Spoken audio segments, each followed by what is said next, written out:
साथियों सलाम, नमस्ते, सत श्री अकाल और जय भीम जोहार। साथियों, भारतीय जनता पार्टी की झारखंड इकाई में क्या तमाशा है आप देख रहे हैं। अपनी डफली अपना राग का खेल चल रहा है और इसी को लेकर तलाश की जा रही है कि इसका अध्यक्ष कौन हो, क्योंकि बाबूलाल के दिन अब जाने वाले हैं। तो बीच में चर्चा चली थी दोस्तों कि बड़े तेज तर्रार माने जाते हैं एक सांसद गोड्डा से जो आते हैं। आज की तारीख में भारतीय जनता पार्टी के बड़ा वोकल लीडर है। लेकिन एक जानकारी दे दूं मैं कि इनके पिताजी कभी कम्युनिस्ट पार्टी के बड़े लीडर माने जाते थे अपने इलाका में। ये तो उनके मामा जी थे देवघर वाले, जो इनको ले गए, वो संघ से जुड़े हुए थे। तो धीरे धीरे इनका वैचारिक परिवर्तन हुआ, अभी भारतीय जनता पार्टी के ये दीवाने हो गए। छात्र इकाई में भी ये रहे हैं। तो खैर दोस्तों, अब बात निशिकांत कि क्या निशिकांत को भारतीय जनता पार्टी का अध्यक्ष बनाया जाएगा। ये चर्चा चली थी 3-4 महीने पहले, वो तो हुआ नहीं। और चुनाव के समय तो बात ये भी थी कि हो सकता है कि आदिवासी कोई मुख्यमंत्री ना बने झारखंड में। अगर भारतीय जनता पार्टी सत्ता में आती है तो कहीं निशिकांत ना हो जाए। कहने वाले लोग यही कहते हैं, राजनीतिक पंडित, कि इसी कारण से फिर आदिवासी वोट जो आने भी वाला था भाजपा की झोली में, वो छिटक गया।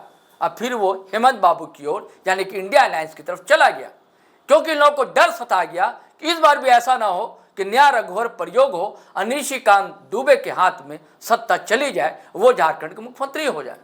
ये सब खबरें चलती रही दोस्तों। और अब ताज़ा खबर ये चल रही है दिल्ली में कि कहीं उतावलापन इसलिए तो नहीं है अभी निशिकांत में कि मंत्री बनना चाहते हो सेंटर में, क्योंकि इधर आप जितने उनके बयान देखें या एक्स पर लगातार जो उनके जो पोस्ट आ रहे हैं, हालांकि अभी वो विदेश दौरा पर थे। ऑपरेशन सिंदूर के बाद भारतीय सरकार ने कई प्रतिनिधिमंडल सांसदों का अलग अलग दलों का भेजा था कई देशों में, तो उसमें निशिकांत दुबे भी थे।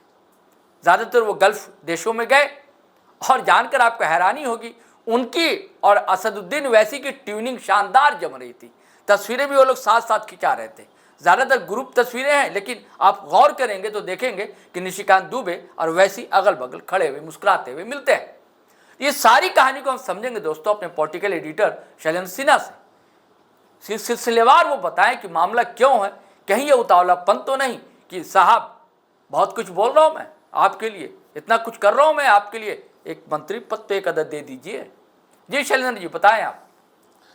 देखिए, ये बिल्कुल गैर वाजिब नहीं या फिर कहते हैं गैर जरूरी चर्चा नहीं हो सकती, क्योंकि जिस तरीके से निशिकांत दुबे इन दिनों भारत पाकिस्तान संघर्ष विराम के बाद जो सैन्य स्थितियों को लेकर के तनाव हुआ था पहलगाम आतंकी हमले के बाद, और उसके बाद जो ऑपरेशन सिंदूर हुआ, 3 दिनों के अंदर संघर्ष विराम हो गया, और उसके बाद जिस तरीके से केंद्र सरकार की या प्रधानमंत्री मोदी की आलोचना विपक्ष ने की है, खासकर कांग्रेस ने की है, और कहीं ना कहीं इंदिरा गांधी के मुकाबले उन्हें खड़ा रखते हुए जो तुलनात्मक चीज़ें रखी जा रही थी, तो उसे लेकर के भारतीय जनता पार्टी में यदि सबसे ज़्यादा कोई मुखर है इस पूरे मामले को लेकर के, तो निश्चित रूप से उसमें सबसे आगे नाम निशिकांत दुबे का है।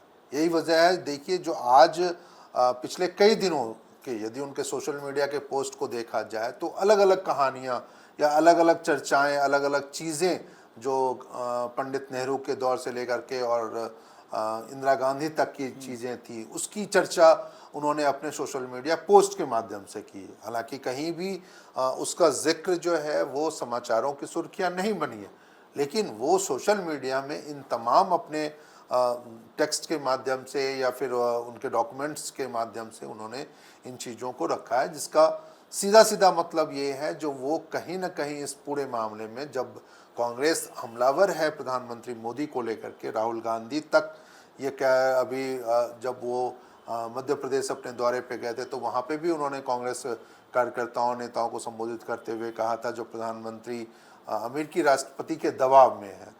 तो ऐसे तमाम घटनाक्रम रहे हैं पिछले दिनों में, जिसके आधार पर निशिकांत दुबे ने लगातार कांग्रेस को अपने निशाने पर रखा है, कांग्रेस के शीर्ष नेतृत्व को अपने निशाने पर रखा है, बल्कि अतीत के उन तमाम कांग्रेसी वरिष्ठ नेताओं को, चाहे वो प्रधानमंत्री तक उसमें शामिल हो, पंडित नेहरू हो इंदिरा गांधी हो, उनको भी अपने निशाने पे रखा है, जो किस तरह से उन्होंने भारत की हितों के खिलाफ जाकर के ज़रूरत पड़ने पे चीन के साथ हो चाहे पाकिस्तान के साथ समझौता किया था। तो ये कह सकते हैं जो उतावलापन तो ज़रूर है उनमें। यह देखना होगा जो निश्चित रूप से आने वाले समय में जब केंद्र सरकार के अभी 1 साल पूरा होने का वक्त धीरे धीरे नज़दीक आता जा रहा है, 9 जून को प्रधानमंत्री मोदी के तीसरे कार्यकाल का 1 साल पूरा होगा। तो ऐसे में यदि आने वाले दिनों में यदि मंत्रिमंडल विस्तार की संभावना बनती है तो क्या उसमें अब निशिकांत दुबे शामिल होते हैं या नहीं, क्योंकि पिछली बार 2 बार जब मोदी प्रधानमंत्री रहे हैं तो उस बार तो उन्हें मौका नहीं मिल पाया। देखिए, एक सवाल और उठता है कि विपक्ष लगातार मांग कर रहा है कि ऑपरेशन सिंदूर पर स्पेशल सत्र बुलाया जाए और इसको लेकर सरकार तैयार नहीं, शायद मानसून सत्र लाने जा रही है। जबकि आपको याद दिलाऊं दे व्यूअर्स आपको भी कि सन 62 में जब चीन से जंग चल रही थी और जंग के दौरान ही विपक्ष ने मांग की कि स्पेशल सत्र आए, जबकि जनसंघ के उस समय मात्र 14 सांसद थे। तब साथियों आपको बता दूं कि भारतीय जनता पार्टी नहीं थी, जनसंघ थी। जनसंघ के बाद ही भारतीय जनता पार्टी नई पार्टी के नए नाम से सामने आती है। तो जनसंघ के मात्र 14 सांसद थे और अटल बिहारी वाजपेयी ने जमकर सदन में खिंचाई की थी पंडित नेहरू की, और उन्होंने अपना पक्ष रखा था, सरकार ने भी। तो आज ऐसी नौबत क्यों नहीं आ रही, जबकि आज विपक्ष इतना मजबूत है, प्रेशर दे रहा है। कुछ ही दलों का तो अंतर है, सत्ता के जो लोग हैं या विपक्ष में जो लोग हैं, सांसदों की संख्या अगर देखें तो मात्र 18 सांसदों का फर्क है। लेकिन आज सरकार तैयार ही नहीं हो रही है। क्या मामला है, क्यों सरकार तैयार नहीं हो रही है ऑपरेशन सिंदूर के मामले में सारी डिटेल्स देने को, जबकि आप विदेश भेजते हैं प्रतिनिधिमंडल, सारी दुनिया को आप बता रहे हैं मामले को, लेकिन अपने देशवासियों से क्यों छुपा रहे हैं? और सदन से बेहतर जगह तो कोई हो ही नहीं सकती देशवासियों को संबोधित करने के लिए। देखिए, ये निश्चित रूप से काफ़ी अहम और महत्वपूर्ण सवाल है, क्योंकि जिस तरीके से अभी भारत के सभी दलों के सांसदों को 7 अलग अलग टीमें बना करके अलग अलग विदेशी दौरे पर भेजा गया था, और ये बताने के लिए जो भारत ने ऑपरेशन सिंदूर के तहत जो कार्रवाई की थी वो क्यों ज़रूरी था। साथ ही साथ जो पाकिस्तान के जो आप कह सकते हैं जो उनकी सरपरस्ती में जो किस तरीके से आतंकवादी संगठन पल रहे हैं, पाकिस्तान नियंत्रित कश्मीर में हो चाहे पाकिस्तान में हो, और किस तरीके से उसके जरिए भारत में अस्थिरता लाने की कोशिश हो रही है, कश्मीर में माहौल को ख़राब करने की कोशिश हो रही है। तो इन तमाम बिंदुओं को बताने के लिए अलग अलग देशों में सांसदों का प्रतिनिधिमंडल भेजा गया था। जैसा आपने भी कहा, जो निशिकांत दुबे भी उसमें एक प्रतिनिधिमंडल में शामिल थे। तो निश्चित रूप से ये बहुत हैरान करने वाली बात है, जो इतने महत्वपूर्ण मसले पर जब आप पूरी दुनिया को बताने जा रहे हैं, लेकिन भारत के अपने लोगों को, भारत के लोगों को आप नहीं बता रहे हैं। प्रधानमंत्री अलग अलग सभाओं में जाकर के उसकी चर्चा करते हैं, अलग अलग चीज़ों के नज़रिए से आप उस पर बयान देते हैं। आप कहते हैं जो मेरे खून में सिंदूर दौड़ता है, आप कहते हैं जो ऑपरेशन सिंदूर अभी ख़त्म नहीं हुआ, आप कहते हैं जो हमारे देश की सेना का शौर्य और पराक्रम को पूरी दुनिया ने देखा। जब सब कुछ उसके नज़रिए आपके तरीके से हो ही रहा है, आप इस तरह का बयान दे रहे हैं, तो फिर इन सबों की चर्चा आप संसद में क्यों नहीं करते? एक महत्वपूर्ण बात, यदि आप इस पूरे घटनाक्रम में ये देखें, जो संसद में दिया हुआ कोई भी बयान, चाहे वो सत्ता पक्ष हो चाहे वो विपक्ष हो, वो रिकॉर्डेड होता है। आप उसके आधार पर कभी भी, चाहे वो सत्ता पक्ष हो चाहे विपक्ष हो, आप उसको कटघरे में खड़ा कर सकते हैं। तो संसद में दिया गया बयान एक डॉक्यूमेंटेशन होता है, डॉक्यूमेंटेड, यही डर है। हाँ, यही डर है। यदि आप संसद में कुछ भी बोलते हैं, संसद में किसी तथ्यों को रखते हैं, तो निश्चित रूप से आपके ऊपर आपको सच बोलने के लिए या आपको वस्तुतः से अवगत कराने के लिए मजबूर होना पड़ेगा। लेकिन जब आप चुनावी सभा हो चाहे ऐसे जनसभा हो, और वहाँ यदि आप किसी तरीके का बयान देते हैं, तो आप उस बयानों के लिए किसी के प्रति उत्तरदायी नहीं होते हैं। और फिर ये भी जो सवाल उठेगा शैलेंद्र जी, वो सवाल ये है कि फिर सवाल विपक्ष उठाएगा कि बैसरे में उस दिन सुरक्षा क्यों नहीं थी, जबकि इतने वहाँ पर्यटक मौजूद थे, तो सुरक्षा की कोई व्यवस्था क्यों नहीं थी। उसके बाद ये भी तो सवाल उठेगा कि आपने ठीक है पाकिस्तान में घुसकर आतंकी ठिकाने को नेस्तनाबूद किया, लेकिन वो 4 आतंकी कौन थे जिसने हमारे भारतीय मासूमों की जान ले ली? वो कौन लोग हैं? वो कहाँ चले गए? क्या जमीन खा गई या आसमान निकल गया? देखिए, निश्चित रूप से ये बहुत ही महत्वपूर्ण और बड़ा सवाल है, क्योंकि इस सवाल के ऊपर प्रधानमंत्री का अब तक कोई बयान सामने नहीं है। प्रधानमंत्री ने अब तक कहीं ये नहीं बताया जो अभी भी भारत की प्राथमिकता में या भारत के लिए सबसे महत्वपूर्ण है, जो उन 4 आतंकियों की तलाश करना और उन्हें अपने तरीके से कानून के दायरे में ला करके कानून के कटघरे में खड़ा करते हुए उन्हें सजा देने के लिए। आप सब लोगों को, बहुत सारे हमारे दर्शकों को ये पता होगा, जब 2001 में मतलब कि न्यूयॉर्क के ट्विन टावर पे हमला हुआ था, अलकायदा और ओसामा बिन लादेन उसमें शामिल हुई थी, और इसकी पुष्टि जब हो गई थी, उसके बाद 10 साल लगे थे अमेरिका को अलकायदा के कमांडर या चीफ आप कह सकते हैं ओसामा बिन लादेन को घुस कर मारा था पाकिस्तान में।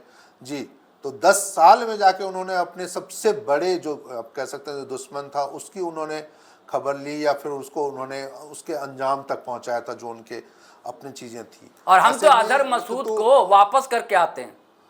निश्चित रूप से, तो इसलिए ये बहुत हैरान करने वाली बात है कि इस मुद्दे पे न तो प्रधानमंत्री, न रक्षा मंत्री, न दूसरे केंद्रीय गृह मंत्री कोई बयान नहीं देते। इसका कोई तो जिम्मेदार होगा, किसी को तो जिम्मेदारी लेनी चाहिए। देखिए, मैं आपको व्यूअर्स याद दिला दूं कि आपको याद होगा कि जो बॉम्बे में जो आतंकी घुस आए थे, जिसमें अजमल कसाब को फांसी दी गई, वो सारा मामला, उसकी जिम्मेदारी तो ली किसी ने। आपको याद है शिवराज पाटिल उस समय होम मिनिस्टर थे, इस्तीफा देना पड़ा तो नहीं इस्तीफा दे दिया था। और उसके बाद जो चीफ मिनिस्टर थे कांग्रेस के ही थे संभवतः महाराष्ट्र में, उन्होंने भी इस्तीफा दे दिया था।